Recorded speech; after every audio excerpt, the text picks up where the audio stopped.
there, Sean. Well, maybe 3 seconds, but that's about it. So they clearly picked themselves up, dusted themselves off, getting it back together again. Remember, of course, that it evens out towards the top. The gradient drops down. Whether they'll be able to make anything on that at all, I have no idea. But 43 seconds at the moment. It looks like Kobo is going to be it at the moment. It's touch and go. It could be in the red jersey tonight. He's got 43 seconds plus 20 seconds bonus. Would take him up to 1 minute and 3 seconds. He was 55 seconds down on GC. It's a magnificent ride by this man, regardless. Yes, a fabulous ride, and he looks like that, you know, he's not suffering that much. He's not, you know, moving a lot on the bike, not in and out of the saddle, just sitting there, powering away, but still, you know, doing very well, because the time, the clock is telling us that, you know, he's still holding on to a big advantage. And the interesting one now is if we could see some shots to see where Bradley Wiggins is, Christopher Froome, where they are, and of course Pools and Menchop, because that is going to be very important as well. Did they go ahead of Wiggins, and the bonifications, if that is, you know, taken, well, that will be you know, looking very, very important, who gets the second and third place. Juan Jose Kobo is riding towards the win here in the Angler. He joins some really big names up here. He goes into legend for winning this stage, and he will win this stage now, because he rode away when it started to get really steep after 6 kilometers, and has continued now as he goes under the 1 kilometer banner. Juan Jose Kobo, winner of the Tour of the Basque Country, came out of nowhere riding for Sonia Deval in 2007. Grand Tour stage winner after Leonardo Piepoli was disqualified from a stage when he rode up with him, and a magnificent yesterday as well. 2 days in a row for Juan Jose Kobo, and Froome and Wiggins have done everything they can behind. The man in your screens now is 55 seconds down on the general classification this morning. He has 43 seconds in hand at the moment. Time check from Wiggins and Froome, and 20 seconds will be added for the bonus at the top. The question is, who will take the bonuses after that? They really must try and shed Dennis Menchov behind, this man's teammate. Walter Pauls, well, Walter Pauls, what is he going to do? What will he do at this point? As you can see, it evens out here. In fact, there's a point where you can really sprint along here. I mean, how on earth they ever get the courage to sprint from this point, I have absolutely no idea. But sprint they do. It was just about this point here that Jose Maria Jimenez caught Pavel Tonkov in the inaugural use of this hill. 110 now is the gap. Oh, this is not looking good for Wiggins or Froome, and Kobo has done a magnificent ride. Oh, well, it was always going to be the showdown day, Sean. We said at the bottom after yesterday's ride, Kobo looked to be the danger one. Certainly for me, looked to be the danger man. But I have to say, I didn't expect him to be pulling out 1 minute and 10, maybe 1 minute and 20 here. Kobo takes the win. This is important now. He gets 20 seconds, remember, on top of whatever time it takes for Bradley Wiggins to come in. Clock is ticking away. How come every second on a clock always seems 3 times as long when you're waiting for the man you're supporting to come over the line? 1 minute and 14 was the last time we saw this. Oh no, Wiggins has gone! Wiggins has gone completely, and it's Froome who's had to race here. Wiggins has blown, and Menchov is going to mop up the final 8 seconds bonus. Froome misses out on that one as well. As if he can come past Menchov, that would be magnificent. But it's gone. Wiggins has gone. The dream is going. Pauls takes second. Menchov third. 48 seconds back to Christopher Froome. And Wiggins is just, well, I think he's destroyed. I think he's absolutely destroyed. The body language to me says, Sean, I can't do this. I'm giving it everything, and it's just not enough now. No, he's just on the limit, and he has been on the limit for a long time. We see him there with 3 kilometres to go. He's just, giving it everything here, and we can see just going to fight to the line, and limiter 1:20. 1:20. So 1 minute and 40 seconds is what he loses to Juan Jose Cobo today. As Maxime Montfort fighting, he's fought his way up here with Volker Mollema. They get in at 1:34 for Mollema. This is Fabio Duarte. 48 seconds conceded by Christopher Froome. That makes 68 seconds. 1 minute and 8 seconds for Froome. 1 minute and 8 seconds for Froome.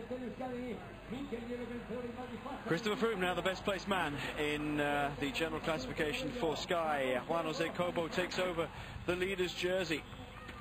Well, it's not over until it's over, but very, very difficult day. Will Wiggins and Froome be content to think of another battle plan for the last week of this year's Vuelta? They can't give it up. It's not as if they're just going to say, right, that's it, we've done our best, it's all over. There's another week still to go. Yes, there is a week to go, but when you look at the parcours for the rest of the week, there's not an opportunity, because there is some mountaintop finishes, as we see Nibali coming over there at over 2.5 minutes down. There is some small mountaintop finishes where we have 5 kilometres, but you see the way Cobo is riding. He's so strong, and he has been in the attack in the past number of days, but still unbelievably powerful today to go it so far out and still hold on to quite a big advantage. It looks difficult where they can do anything against Cobo, and he's got the team as well. We see Menchov very strong there. Sastre was a bit better today, so they have a very good team to control the race as well. So I would see it being very difficult for Bradley Wiggins and Christopher Froome from the Sky team to take back the race leadership. My best estimation is that Juan Jose Cobo now has a 20 seconds, either 20 or 22 seconds, depending if that clock is accurate, lead over Chris Froome in second spot now.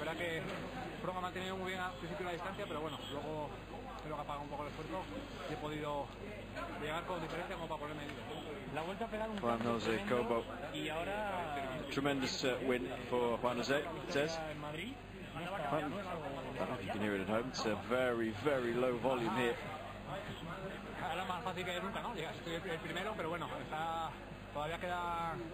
I'm very tired. I think everybody's tired at this point. Nobody could come back against me, so that's good.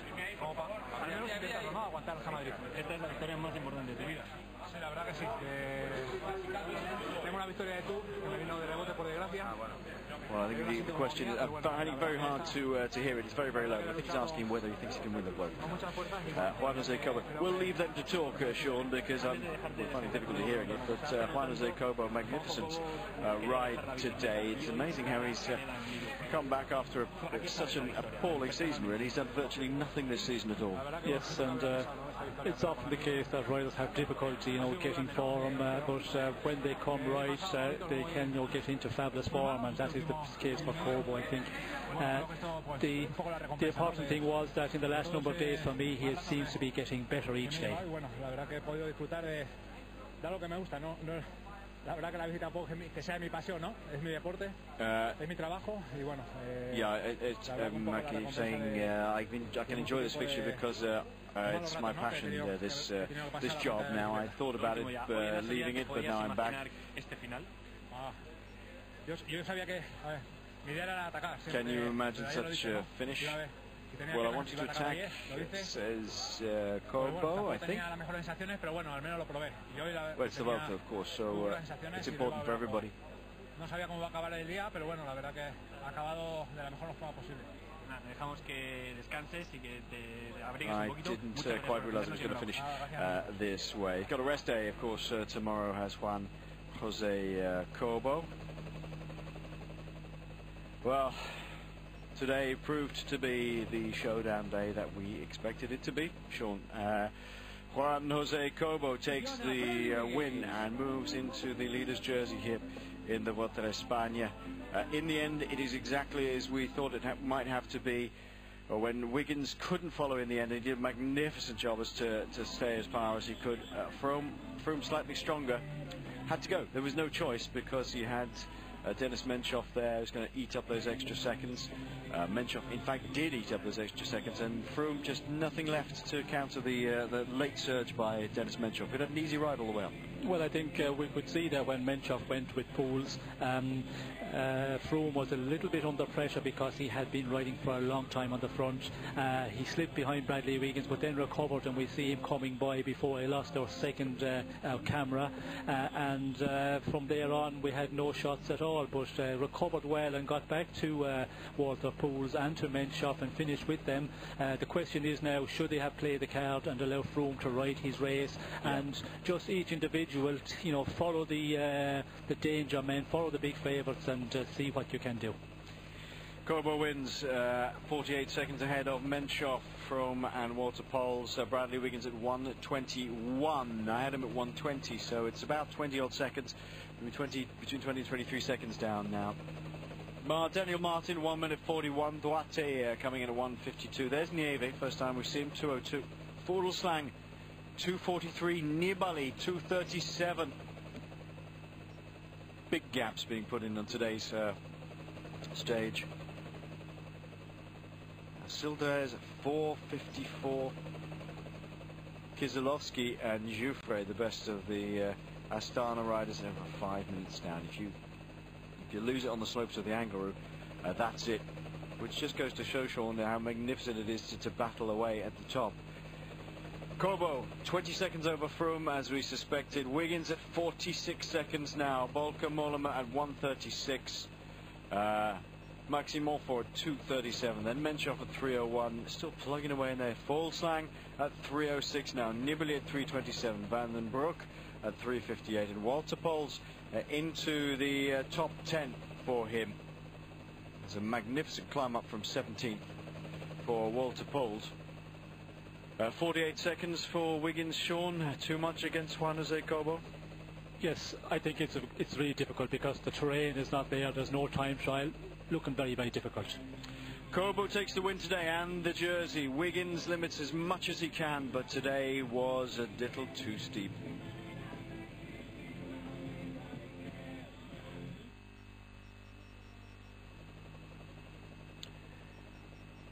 Well, it was for British fans probably